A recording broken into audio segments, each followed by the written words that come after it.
All right, on this Wednesday, the 12th day of February, we welcome you to the program on radio.com. We'll be joined by WFAN at 6 o'clock this evening.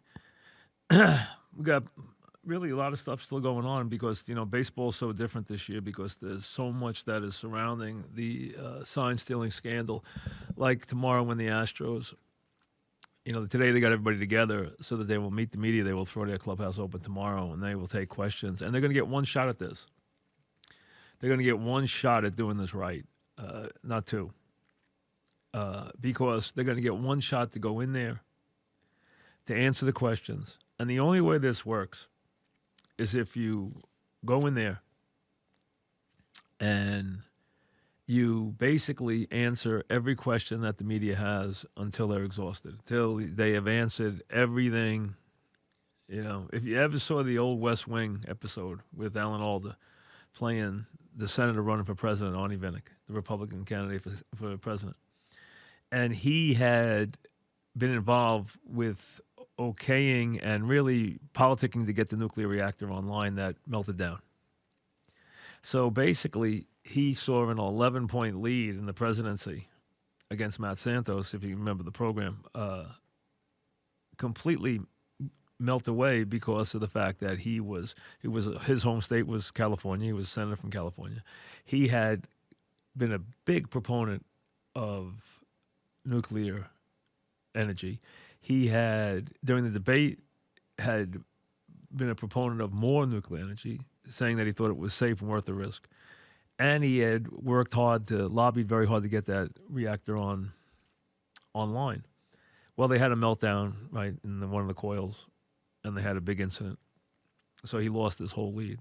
And he was trying to run from cover until he finally decided to stand out there and just answer every single question about it until they didn't have any more questions. Just exhaustingly stand there and answer every question. That's what you need to do if you're the Astros, because you need to apologize.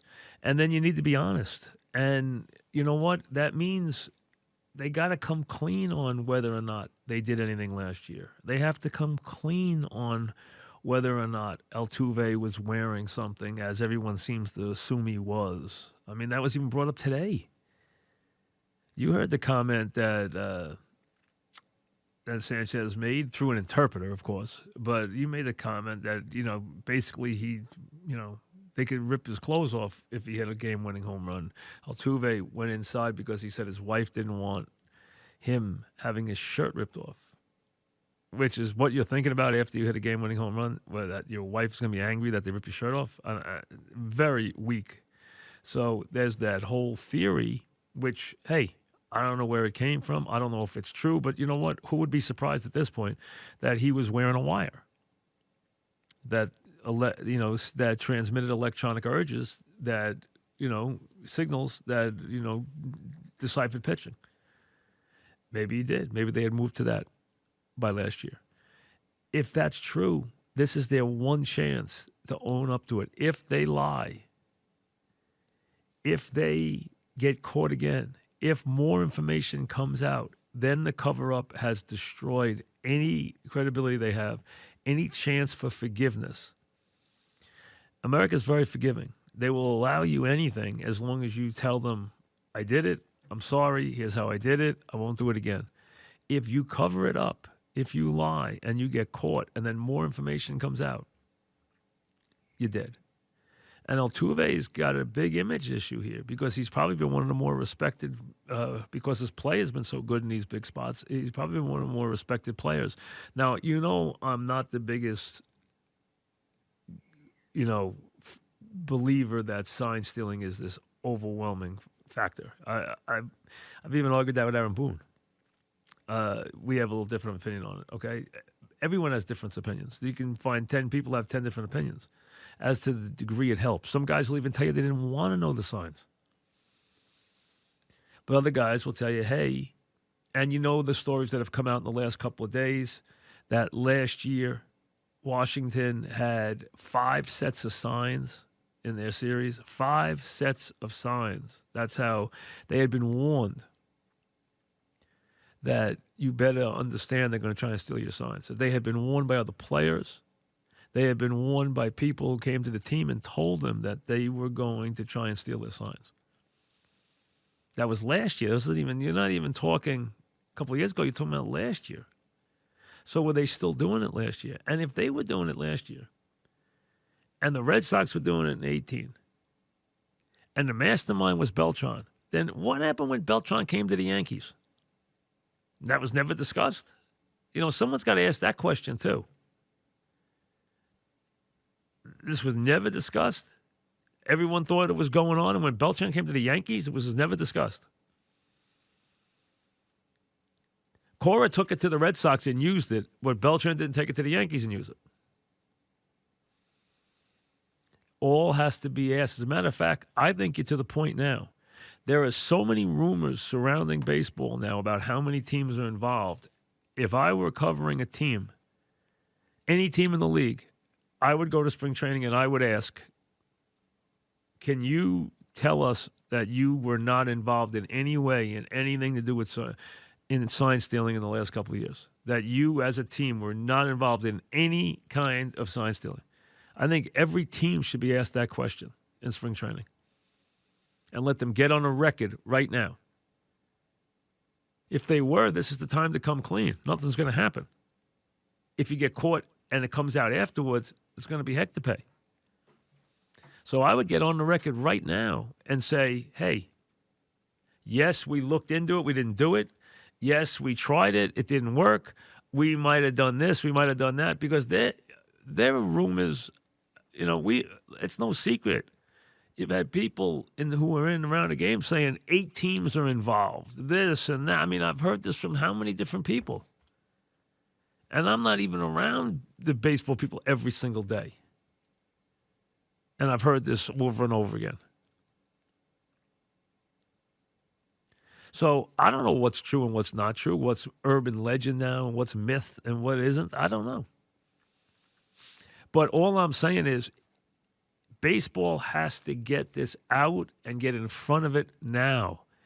They cannot have it leak out during the season. They can't have the Athletic go out in June with an expose, or some magazine come out in June or July with an expose incriminating 3 teams from last year. It will destroy the sport. We know that they put technology in places they shouldn't have. Then we know they adapted technology into every dugout and every locker room, which they didn't need to do when they did. So they made that convenient. How much of this stuff was going on? And I've had people say to me, okay, who've been around baseball a long time, is going on a lot more teams than just 2. And I'm not accusing anybody because I have no idea. But would I be surprised? I would not. And tell me where these guys went who were part of this. We know Cora went to the Red Sox, and he's gone now. Well, if he went to the Red Sox and he's gone, let's take the other masterminds and see where they went the last 2 years and what they were up to.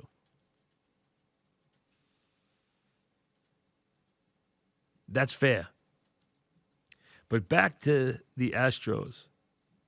They will get one swing at this tomorrow. My understanding, they brought all their players in today. That was the plan. I don't know that it happened, but that was the plan this morning. That they were bringing all their players in to meet with the owner about how they were going to handle this. And that they were going to open up their clubhouse tomorrow. And away we go. But baseball will have this follow them all season. And it cannot, after the fact, it cannot leak out that this happened and that happened and this happened and that happened and this expose and that this happened and that. It will kill them if it happens that way. They need to get, here's what went on, now we're past it.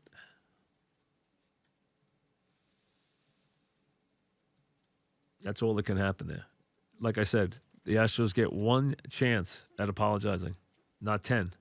They get one chance.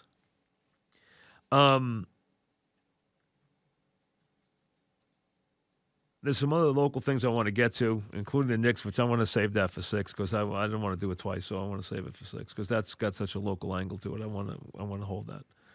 So I will get because I think what happened with the Knicks was just an absolute comedy. I mean, of such embarrassing nature, it's unbelievable. But I'll get to that at 6. You saw that. Marwin Gonzalez apologized yesterday, and I'm remorseful for everything that happened in 2017 and everything we did as a group, and for the players that were affected directly by us and some of the other things. I wish we could take it back, but there's nothing we can do now. They're going to go through this that many times. They're going to go through it with guys who are all over. Remember, the Mets have guys on their teams who did this.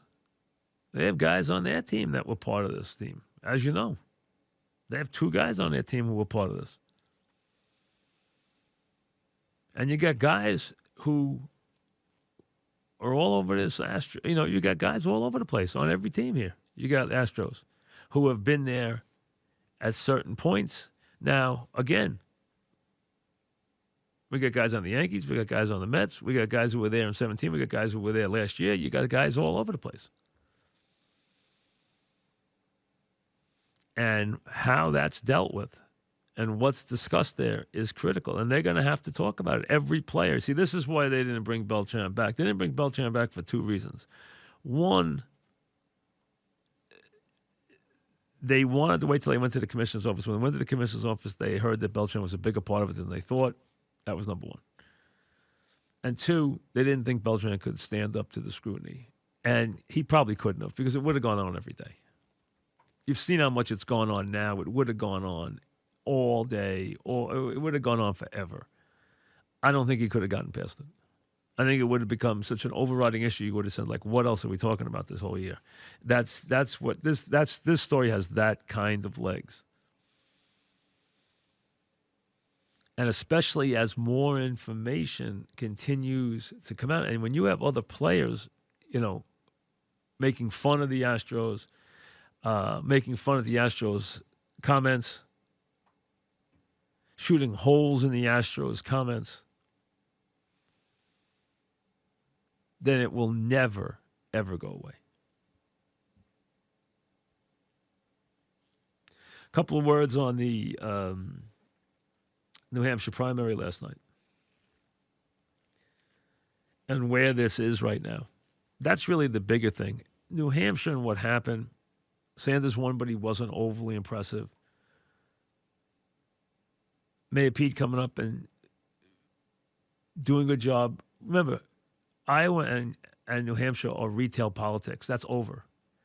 In Iowa and New Hampshire, you go and you meet these people. You sit in their house. You meet them individually. You go door to door. You go there. You make friends. Basically, if you're going to have, this many people vote for you, you're going to have met every one of them. It is complete retail politics. That's over with now. Now it's about, basically showing up, doing commercials, showing up, landing a plane, giving a speech, getting back on a plane, giving a speech, shake some hands, give a speech at a dinner, get back on a plane, do an interview, do a town hall, get back on a plane. That's how it is now. That stuff with that door-to-door stuff is over with. And that's why what happens there might help you raise money, but it's not as overly powerful. So the idea is that New Hampshire and Iowa by itself will not bury Joe Biden, despite how badly he has acted. The question is, does he have any energy or life at all? He has to win in South Carolina. Case closed. He has to win. If he doesn't, he's done. Because he can't raise any money. He has to win. Okay? He has to run well in Nevada. He has to win in South Carolina. The first 2 states don't have anything that looks like what a normal state has in terms of a populace, and these other states, it is the way you do things. You don't go door to door. It isn't about each person. There's no retail politics. That stuff is just in Iowa and New Hampshire, and some of them have been there for a year, so it doesn't matter. I mean, Bernie had to win, but he didn't win as big as he did last time. Buttigieg did well. Klobuchar did well. She did really well because she did well at the debate the other night. And she went out and met a lot of people. And Biden and Warren's dead, and Biden is probably going to be dead after South Carolina unless he wins. So where are we? We're nowhere. I would say right now, this early, you have a great chance that they will go to the convention with nobody having enough delegates to win on the first ballot. Now, it doesn't usually happen. But I think this year it really. Now we heard it was going to happen with Trump, and it never happened. You heard for all the time that never Trump is in the Republican Party kept telling you that it would be a brokered convention, and it didn't happen. He locked it up beforehand, so it never happened. But this time you got so many people, and it is so wide open, and you don't have a strong candidate right now, and you have a whole bunch of people who don't want Bernie, and you have a whole bunch of people who don't want Bloomberg, and Bloomberg's going to get into this in a big way starting in the next 2 weeks. He's not going to be on the ballot in South Carolina, but he will start to make his presence felt, and he's spending a fortune. And since there is no Biden to take and just own the middle, that's where Bloomberg's going to come in. And what Bloomberg's going to hope for is that he can get to a brokered convention. And after the first ballot, those superdelegates are not going to be beholden to Bernie Sanders, who's going to have the most delegates, and it's going to all fall apart for him because they don't want him to run anyway because they don't think he can win. And then it's going to be wide open, and then somebody like Bloomberg will be able to overpower the convention. Now, does that make him a great candidate? Doesn't look like the Democrats are going to have a great candidate. A fully committed, on his game, Biden would have been their best candidate. He doesn't look like he's got anything left. They don't have a really strong candidate otherwise. And I hate to tell you this for those of you who are not Trump fans. And I don't think that the president will ever have enough of a backing of this country to have a easy win in November. But things are looking very, very good for him. Number one, he's not getting me up against an overwhelming candidate. Number two, he's an incumbent with a tremendous, tremendous advantage in terms of unemployment. He's got the lowest unemployment in 50 years. He's got the lowest minority unemployment in history. Plus, they did what is a very, very telling poll yesterday. They asked 60%. They asked, and the number that came back was 61%. Were you better off than you were 4 years ago? And 61% of the people said yes. That is an enormous advantage for the incumbent. An enormous advantage, even for an incumbent with the baggage that this president has. That is an overwhelming number, 61%. I'm surprised it was that high. So I'm not going to tell you now that he can't lose because we all know how, anything could blow up in a minute. But there's a very good chance, more than I would have thought, that he is right now a serious favorite to get reelected. I would say he deserves to be even a 2-1 favorite now. Maybe even more. At least a 2-1 favorite. He's not getting hit with a great candidate. The economy's breaking his way. He's at the high end of his popularity since he's taken office. He's at 49% in the last poll. It's the highest he's ever been. In New Hampshire, people waited in the rain all night to see him speak. He had a standing room only. He had upwards of 12,000 people in that arena. I mean, Bernie Ray had 7,500 people at his deal. Absolutely did. The president had over 12,000, and they waited all night. And that report was from people who don't like him, that they waited all night. So, I mean, it was legitimate. You have to always watch where you're getting your information from now because of this, it's so biased. But right now, as we start to make the move, and head towards the real nuts and, real meat and potatoes, the real nuts and bolts of the primary season, he is in a very, very good place, and the Democrats are in a rough spot. I don't think somebody other than Bloomberg could see. There's a faction of the Democratic Party that doesn't want a billionaire to run for them and represent them, and there's a good faction of the Democratic Party that doesn't want Bernie Sanders to represent them. So that leaves you with a very splintered party. Now, I think every time one party says the other party was dead, I remember when they said the Republican Party was dead, and out of the ashes came Ronald Reagan. So when you say one party's dead, look out. History will take care of that. I thought all along we might see somebody just emerge who we weren't thinking of as a candidate, who might just come sweeping in on the Democratic side, but I don't see the person. I think they would have arrived by now. I don't think that person exists. I don't think he does. And nobody there is in a really overpowering. And I listen, Mayor Pete, I understand, can play it more down the middle than the Bernies and Warrens of the world. He is a Rhodes Scholar. He's young, except the younger voters like Bernie, they don't like him. He is far more down the road than, say, Bernie is. He's bright. He's a veteran. Yes, doesn't have a lot of political experience, and he's from a small Midwestern city that is not a big Midwestern city by any stretch, South Bend, Indiana. And he is gay, and I don't get the idea that's a big issue. I mean, maybe I'm wrong, and it's a bigger issue than I think, but it doesn't seem to even come up. I mean, he is a vet. You can't throw military service at him. He's been there, done that. He's a Rhodes Scholar. He's supremely educated. He's good on his feet. He's light on experience. He's young. Good with people. So it doesn't seem like the gay thing even plays into it at all. I haven't seen that be a political risk. I thought it might be, but it doesn't seem to be.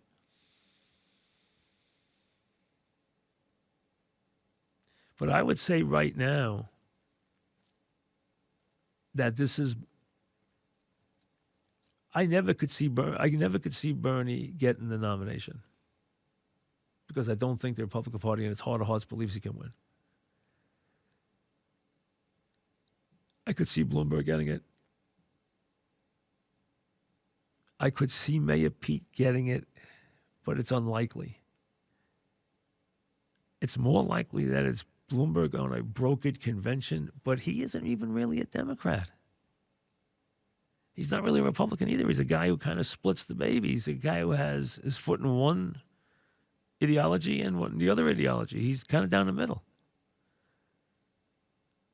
And he's got a problem that he has to overcome with the black voters because of all the different policies he had when he was the mayor. That stuff, he's had a backtrack on that. You saw them come out with the video last night, which he had to deal with. That was going to be very unpopular in a black community. We know that. So he was a good mayor. He had one of the toughest jobs in the world. He is a incredibly talented businessman. He is as good a businessman as you could ever see. He's got one of the great, American dream stories of all time. I mean, there's a guy who had no money, who lost his job, who then built an empire. And I mean, we're talking an empire. Trump doesn't have as much money as he appears to. Bloomberg has more money than you could ever even think of. He's got $50 billion. 50, not a couple of billion, not a billion. He has 50 billion. I mean, that's the top of the top of the top. That's insane money. That's money you cannot even fathom anyone having. I mean, think about it. Think about what $1 billion is, and then times it by 50. I mean, he couldn't, just an example, he probably couldn't spend $1 billion on this campaign. He probably couldn't. If he tried to, he probably couldn't. He might spend $750 million. That would be a lot. So that gives him a shot. He's got some drawbacks, obviously. He's not great on his feet. And it's going to be hard for him. He's not going to get there in the first ballot. It's not going to happen. But I don't think anybody else is either. But he will have a stronger chance at a convention where he can kind of take over after the first ballot and try to convince the people there that he can beat Trump, which is his obsession. Because he's willing to turn this entire operation, this data-driven operation.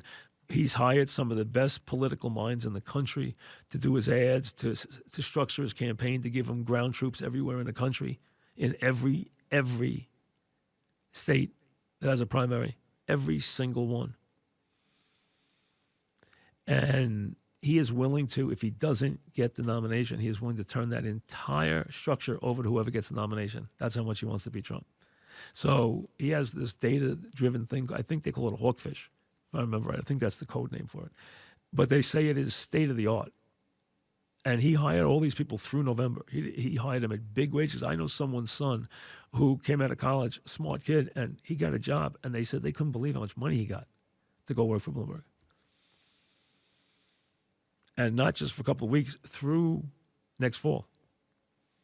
So they're willing to put this thing in motion and give it to whoever wins, no matter who it is, because that's how much he despises Trump, which we know. They really can't stand each other.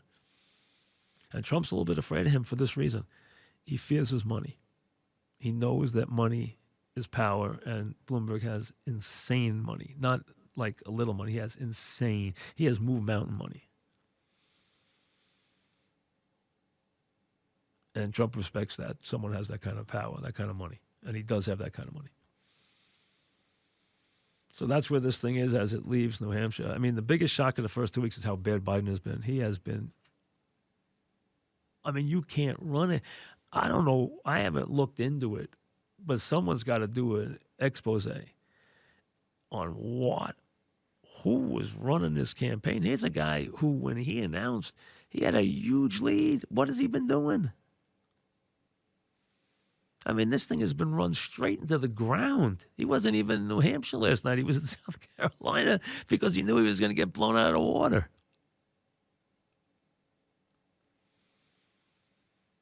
I mean, that was embarrassing. And, you know, when you hear him speak, he has no energy. His speeches are listless. They're awful. I mean, it's a mess. I think he's done. I don't think his heart's in it. I can't think he'd be really trying and be this bad. This guy's been in politics. I remember Biden running for president in 1980, trying to get the nomination. I remember someone who was like, I'm a big Joe Biden guy. I didn't even know who Joe Biden was then. I remember a guy I knew who was a businessman, and he was like, I'm behind this Joe Biden in a big way, guy from Delaware, blah, blah, blah. And I was like, who's Joe Biden? And Biden was trying to run for president then. That was 1980. That was 40 years ago. And he hasn't even been angry when the president's gone after him, gone after his family, gone after his son. He hasn't even been angry. Where's the fire? You know, Bernie's got fire in the belly. Trump's got fire in the belly. You got to give them credit for that. I mean, I don't get Biden. I don't know why he even came out if he was going to act like this. Because he was the guy who figured to make this a really interesting race. A centrist Democrat who had gravitas across the whole landscape, including across the world, because he knew he's a two-time vice president who could run on the Obama plan, run on the Obama legacy, get Obama involved, which would clearly bring out the black vote, get him stumping during the campaign. He'd stay away from it now, but get involved during the campaign and stump. And I know he and Trump would get into it, but you know what? You figured he would do it for his buddy. He and Biden are very close, and he would get the black vote out. You figured that was a big leg up for Biden, and it's nowhere. Really is wild. All right, that's the political stuff for today. We'll come back and do some sports right after this. The Genesis at Riviera, really good field. And one thing about Riviera, okay, is you got to always deal with Bubba Watson. Okay, now, Bubba Watson doesn't win much. He really doesn't. He only wins in a couple of places. But Riviera is one of his spots, and he has won here every even-numbered year. He's won in 14, 16, and 18. He won 2 years ago for the third time. He's won Riviera 3 times. He has a habit of hanging around at Riviera. He's 25-1. So you always got to at least throw a couple of bucks on if you're into betting the golf. And I love to bet the golf and bet long shots in the golf. I like to find a guy who's moderately priced, who's a really good player. You know, and you got a really good group here this week, top guys. And then give me a real long shot. Okay, now, last week I picked Patrick Cantlay, and he led after the first round. Well, he was leading, and then Taylor passed him in the last 2 shots of the first round. He was in front with only Taylor on the course. Taylor passed him and finished in front the first day, and then Cantlay basically played even the rest of the way, and Taylor went on to win the tournament. Watson's 25-1. You got to always put him in the mix. This is a very good group this week. You have Tiger playing. You have Rory playing. I know Phil played well last week. I don't expect him to play well this week. You got Rahm. You have Justin Thomas. You have Cantlay. You have Finau and Dustin Johnson and Schauffele and Scott, and you can go on and on. So you got a really good group here. Okay. Now, a lot of times you get guys who funny. Riviera can be tricky. So you think maybe it wouldn't set up for some big hitters, but big hitters have been winning. Like Dustin Johnson's won it. Bubba's a big hitter, and he's won it 3 times, although he hits a lot of weird shots. As you know, he can shape a lot of strange shots. And this course fits him like, just like Augusta does. Holmes has won here. So you got guys who have won who hit the ball a long way, okay?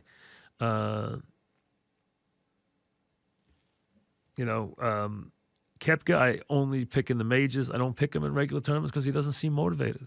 He really doesn't. He doesn't seem motivated to win these tournaments. You know, he really doesn't. I mean, you think about it.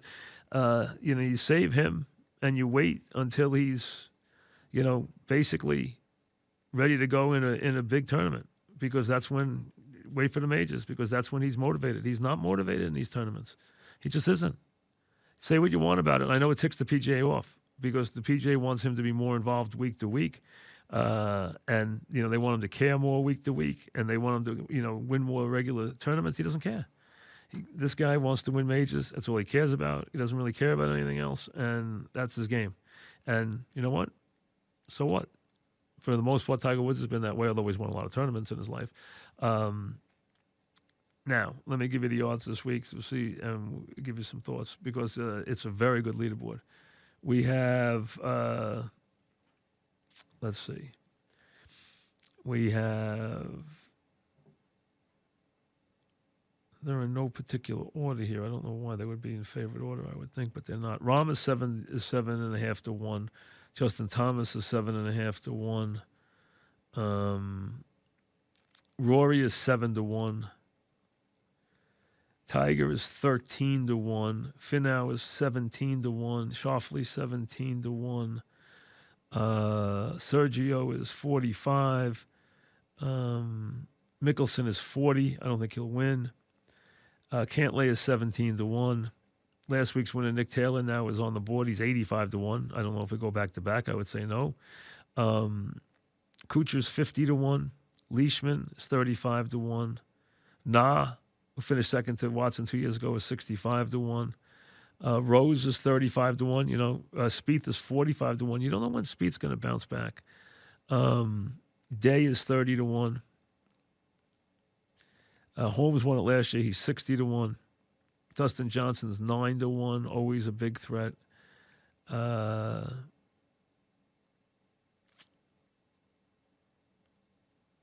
Bubba's down to 22 to 1 now on this one. This is a different one than I gave you. The other one at 25. This one's got 22 to 1. Koepka's 18 to 1. I would not take Koepka here. I'll take Koepka at Augusta. He'll be my pick. I'm telling you right now, he'll be my pick. But I will not take Koepka here. I would not take him to win this tournament. I wouldn't take Tiger to win this tournament either. I would go with Bubba. I'll go with this odds here, 22 to 1. I would throw a couple bucks on Bubba at 22 to 1. And I would also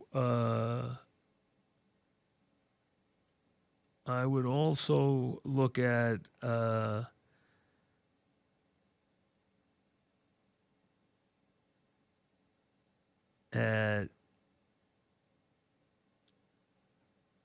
Xander Schauffele at 20 to 1. Those would be my two guys this week. Schauffele at 20 and Bubba Watson at 22 to 1 would be my guys this week. And you got a very decorated group here. You really do. As you would expect at Riviera, which is obviously a wonderful, wonderful track and one that, certain guys play very well there, as I said, Bubba Watson. You got some interesting college basketball tonight. I'm particularly interested in Villanova this evening. Villanova, as you know, has struggled of late. You're not used to them having this kind of run in the Big East. Now, I still make them a threat to win the whole thing, but they're now dropped to 15th in the country. They're 17-6. So is Marquette. They play tonight. Nova's at home. They've dropped their last couple of games. They lost 3 games in a row. When was the last time you had that happen? They lost to Creighton at home. They lost at Butler, and then they lost to Seton Hall for the first time in a long time at home. So Villanova with a 3-game Big East losing streak going into tonight's game. Marquette's played very well of late. In the last 3 games, they've beaten Xavier on the road, DePaul, and Butler. They're playing much better. Before that, they lost a tight game to Butler. They're playing better than Villanova right now by a good margin. Villanova is down tonight to a 4.5-point favorite in the game, which shows you how far things have slipped, because in the past, Villanova would be a 10-point favorite in this game or a 9-point favorite in this game. They're now a 4.5-point favorite in this game tonight. And this is a big game for Villanova. It really is. They need to get their act back together. They have ability. They don't have the guard play. They have a little different team than they've had. They have a bigger team than they've had. They're young. They're bigger. They do not handle game situations like you would expect Villanova teams to in recent years, where they have the breakdown guards, where they have the ability to get the basket they want, get the 3 they want, make the big 3, protect the basketball, get a good shot, play good defense. In recent games, they have not done that. They have had very erratic games. The Seton Hall game was a tough one. Before that, they lost a tough one at Butler. 3 losses in a row. But this is a team that probably, I don't know how many years you'd have to go back, but I bet you it's a while. Okay, let's see. I bet you it says in the story. Looking to snap a 3-game losing streak. Since I want to know last time Villanova, which doesn't feature one senior, I wonder when the last time they lost 3 games in a row was. I bet you it's been a lot of years since they've lost 3 games in a row.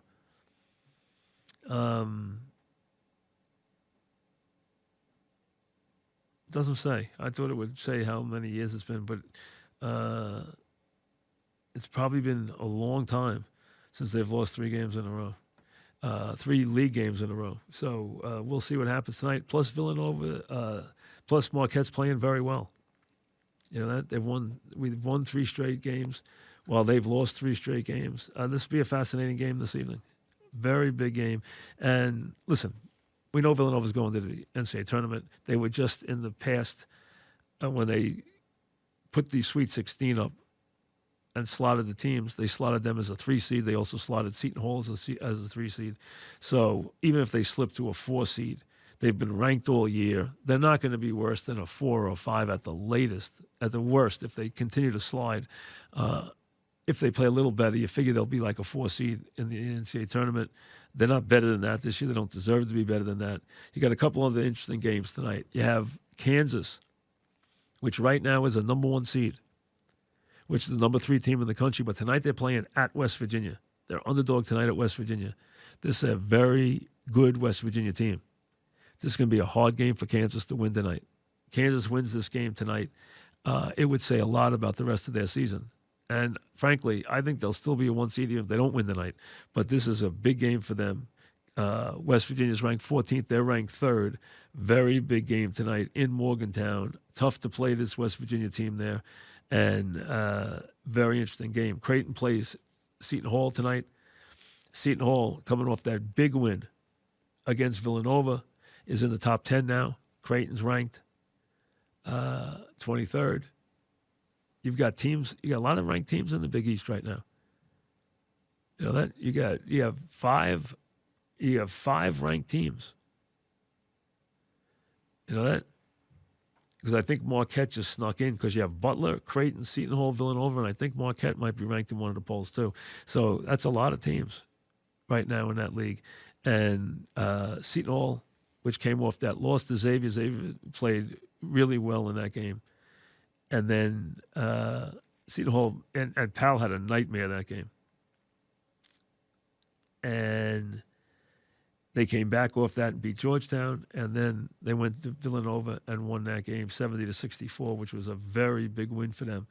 So right now, Seton Hall has a chance to be the number 1 team in the conference this year. There's people picking them to win the national championship, which is a little much. I mean, they have a nice team, but to pick them to win the whole thing, that's lofty status. It really is. I understand they have guards. They have really good guards. Powell's a really good player, but that's a lot to be asking them to win a national championship. It really is. But this is a big game tonight in this league, which is, like I said, a very balanced league right now. A lot of good teams. And it's not just Villanova as it's been in recent years.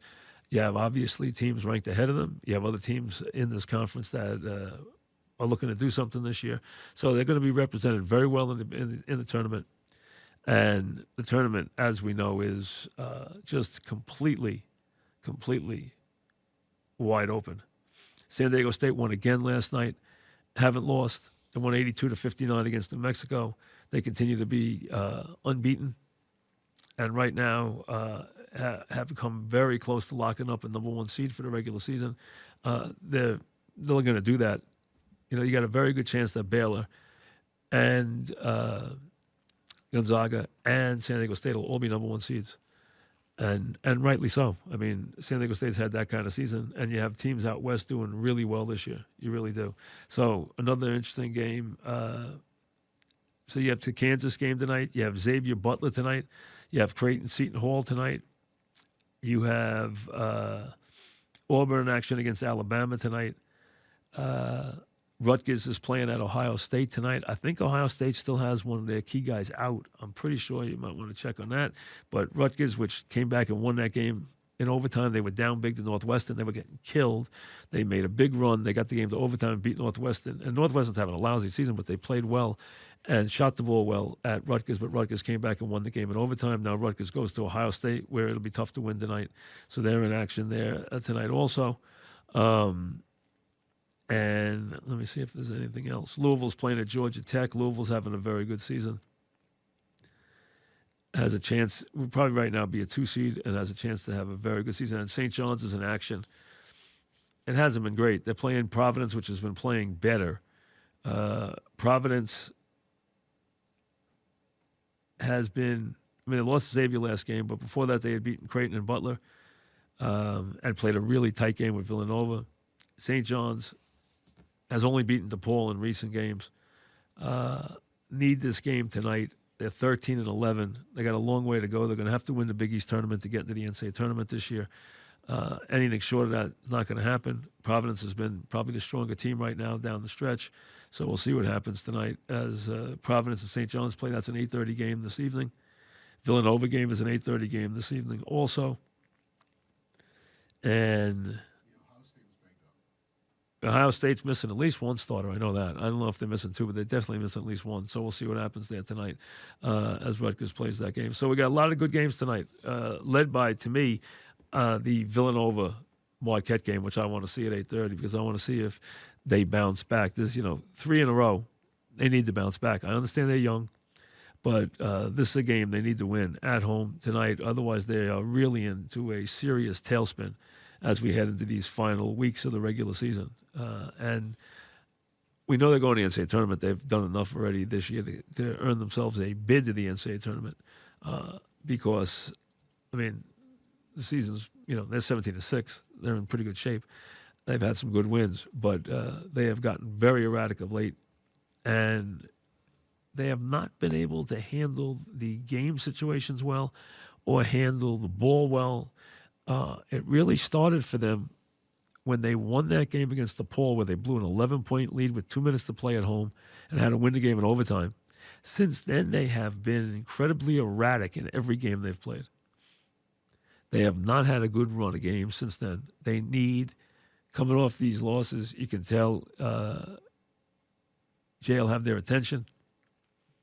They'll be very focused tonight. They'll be very ready to play this game tonight. So will Marquette, which obviously has got some big-time shooters and can be very, very tough. We understand that. We know what they can do. We know how they can score. But this is going to be a fascinating game tonight, 8:30 this evening. I'm looking forward to that. So we have a lot to do. When we come back, we'll be joined by WFAN at Mike's on. He's ready to go. On the Fan. New York Sports Radio. Mike's on. Mike's on. He'll get you the sports any way that he can. It's Mike Francesa on the Fan. Sports Radio 66. WFAN.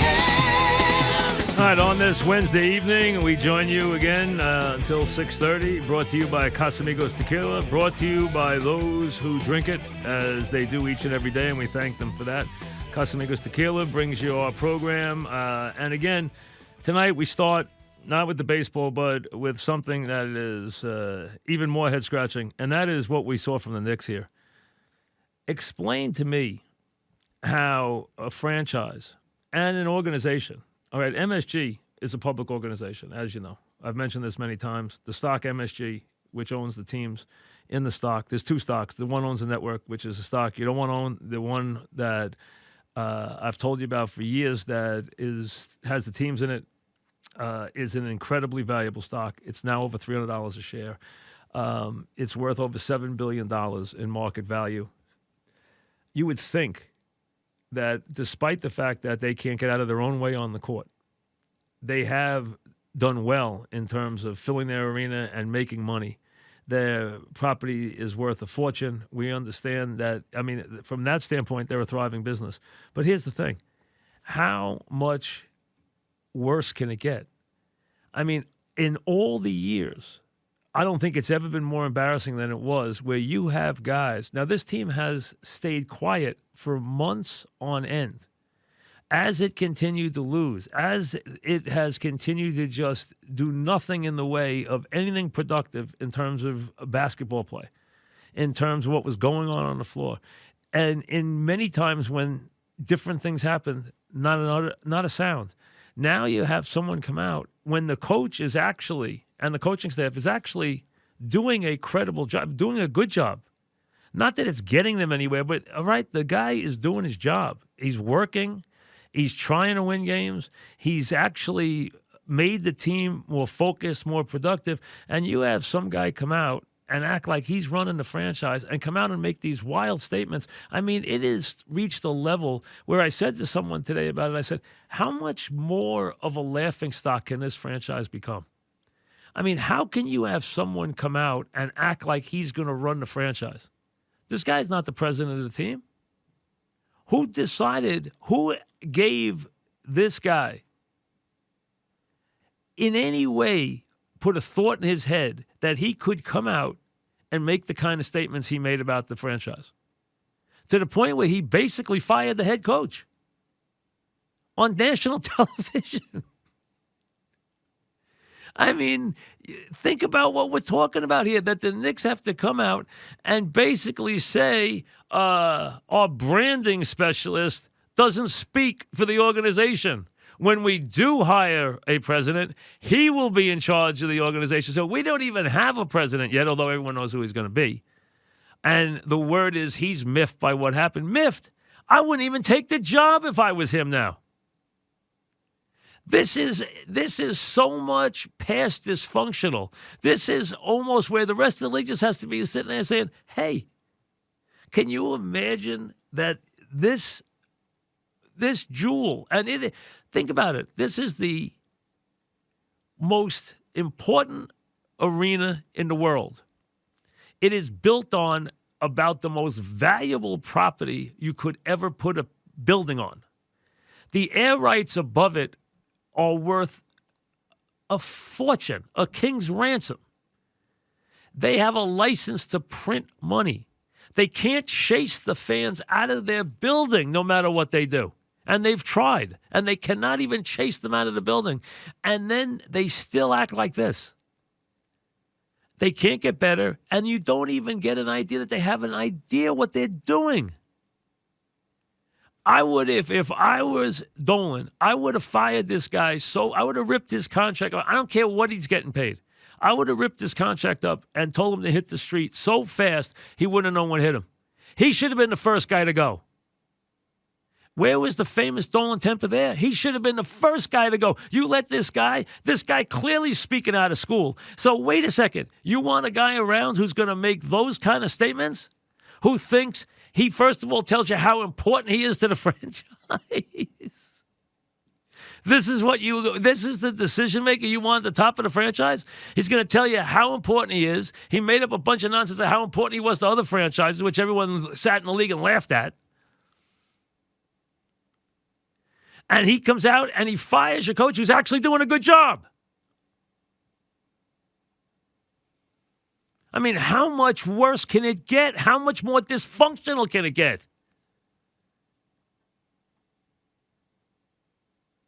How much more embarrassing can it get? I mean, the rest of the league is sitting there and they're just sitting there saying, can you believe these Knicks? I mean, it's embarrassing. It's past comical. The players, why would you come here and be part of that? First thing that had to happen is you say, you know what? This guy not only doesn't speak for the organization, he doesn't work for the organization.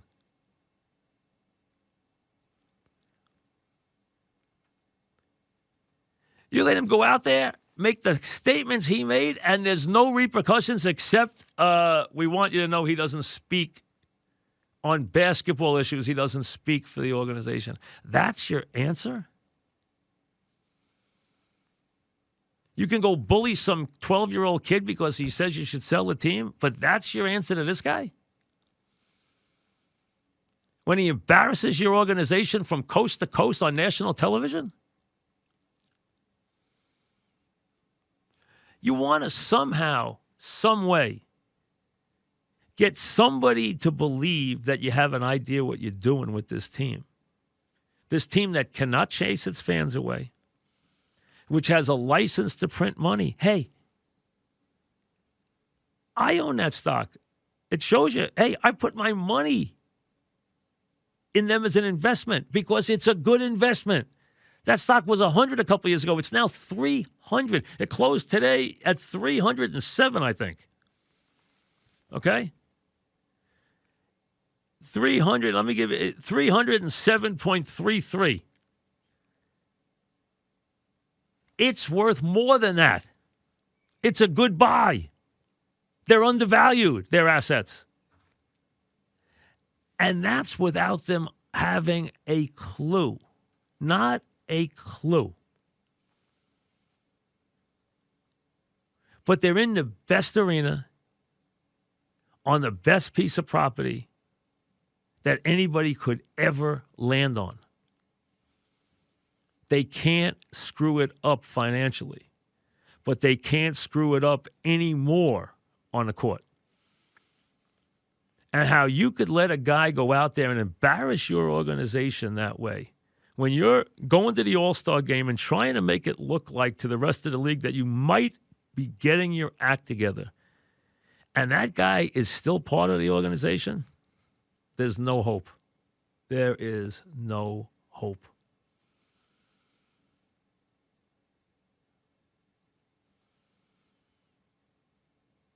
I asked someone about it today who should have a good read on it. You know what they said to me? Don't get me started.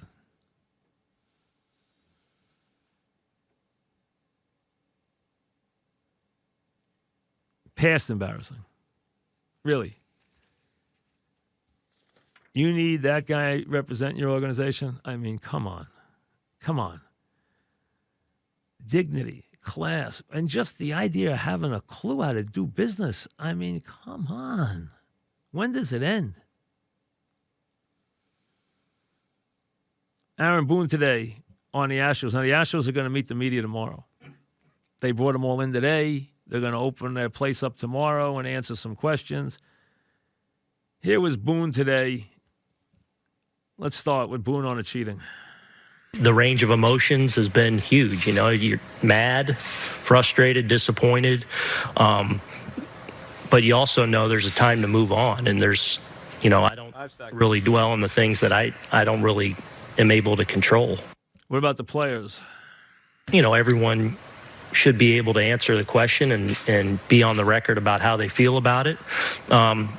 But at some point, very soon, it'll be important for me that we move forward and start getting after it with that in the rearview mirror. Does he have to address these issues with his team? I don't know about necessarily specifically addressing, but, you know, hopefully our culture is something that handles those kind of things all the time with how we interact with our players, our staff, and what we're trying to gain each and every day.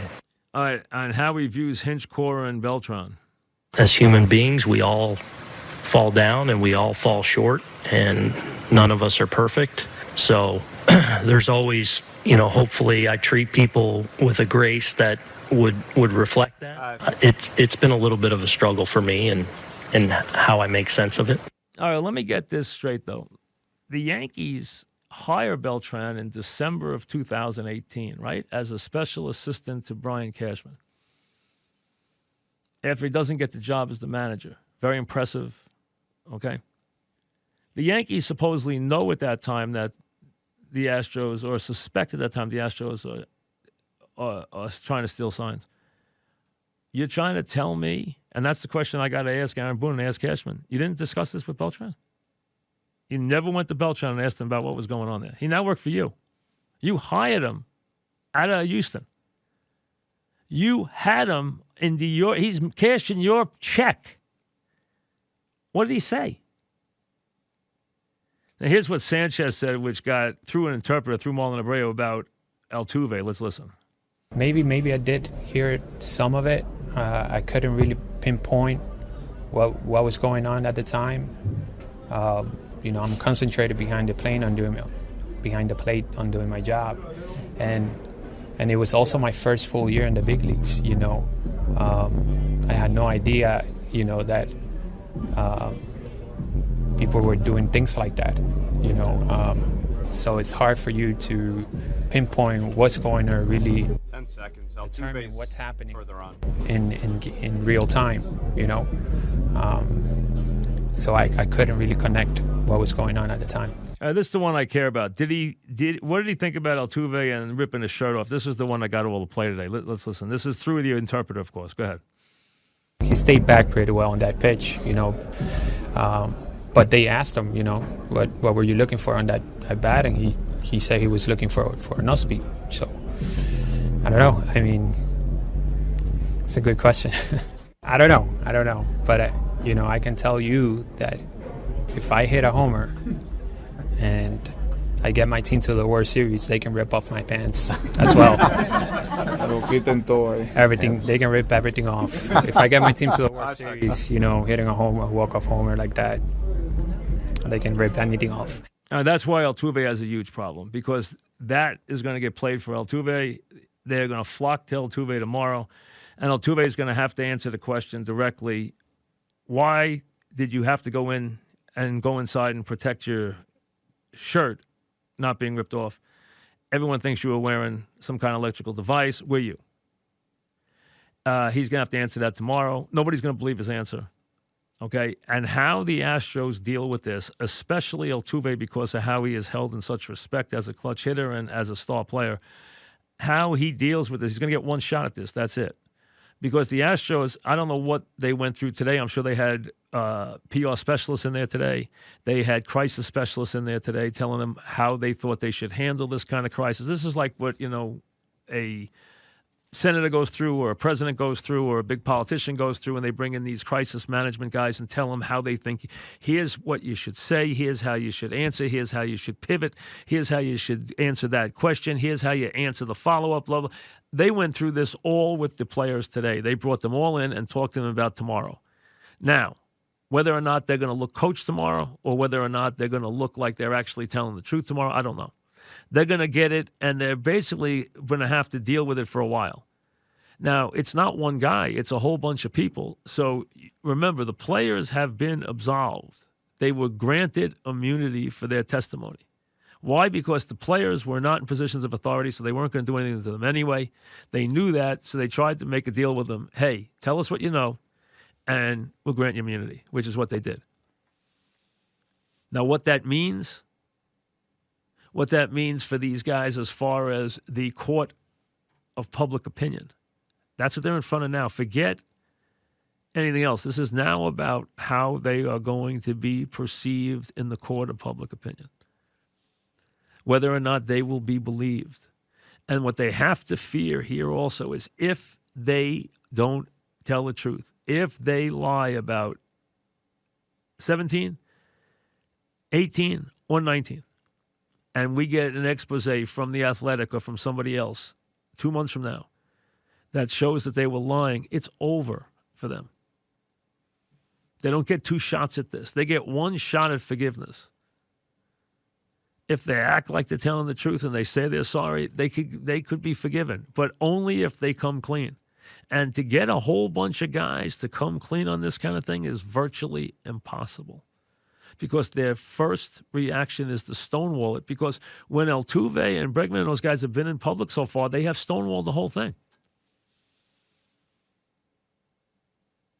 So they have not one time tried to open up.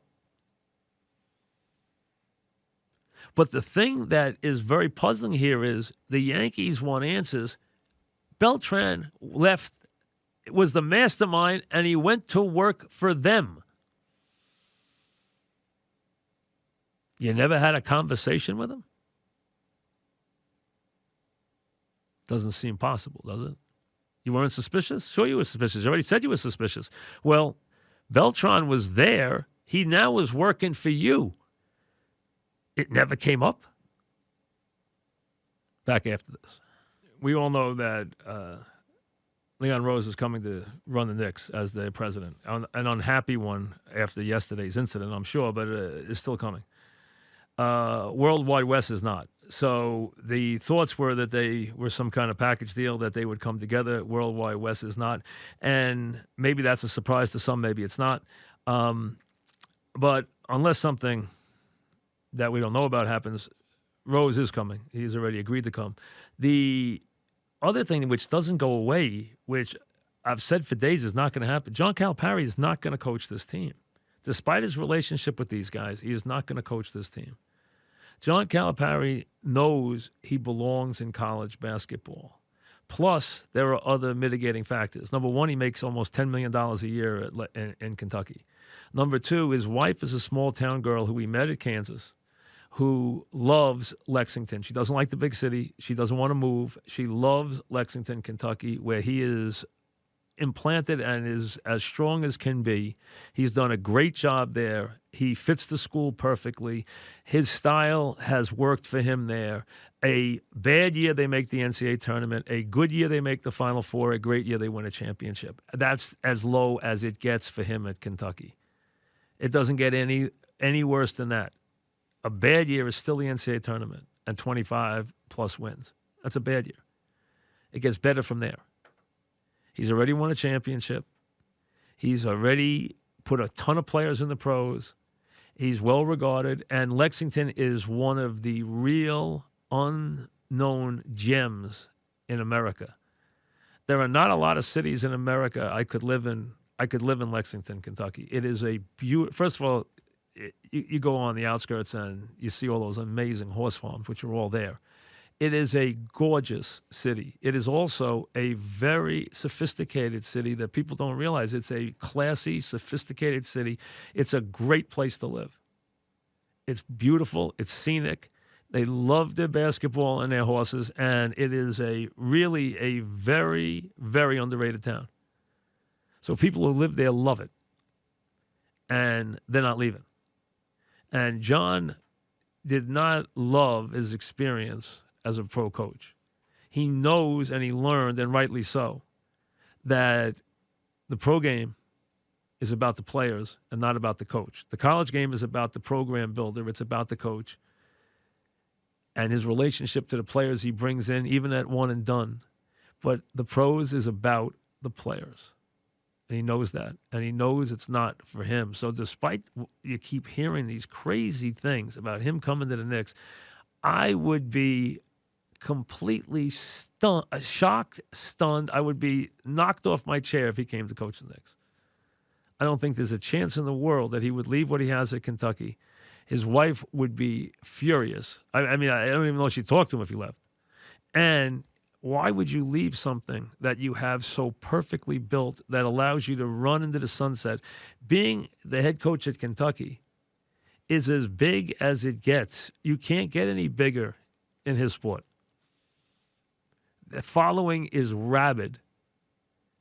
And as long as you give them what they want, which means win basketball games and keep Rupp Arena full, there's no problems.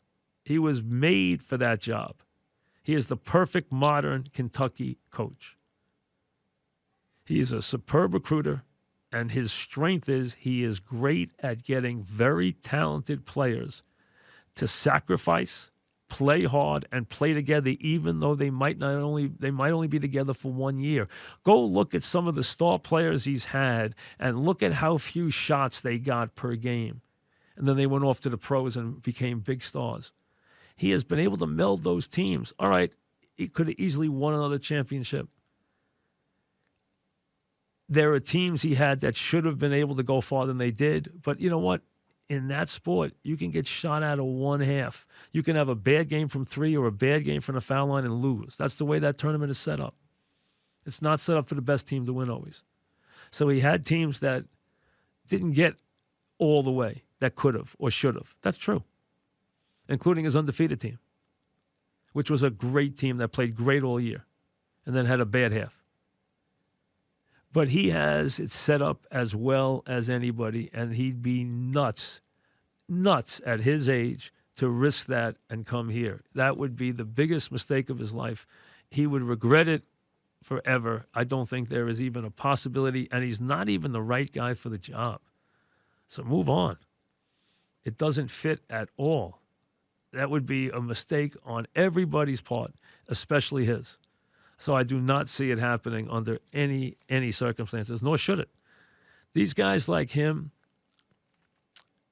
Mike Krzyzewski, earlier years, Roy Williams, they're smart enough to realize what they have. Jay Wright's figured that. You know how many times Jay Wright's been offered NBA jobs? They don't think they have anything to prove. Maybe there was a time when they did, but at college now they make as much or more than they would make in the NBA, and they have complete control, which you can't get in the NBA because if you're good enough to have top players, the top players run your team. You don't.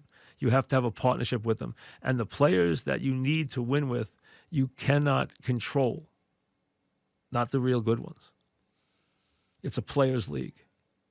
College game is a coach's game. The NBA is a players' game.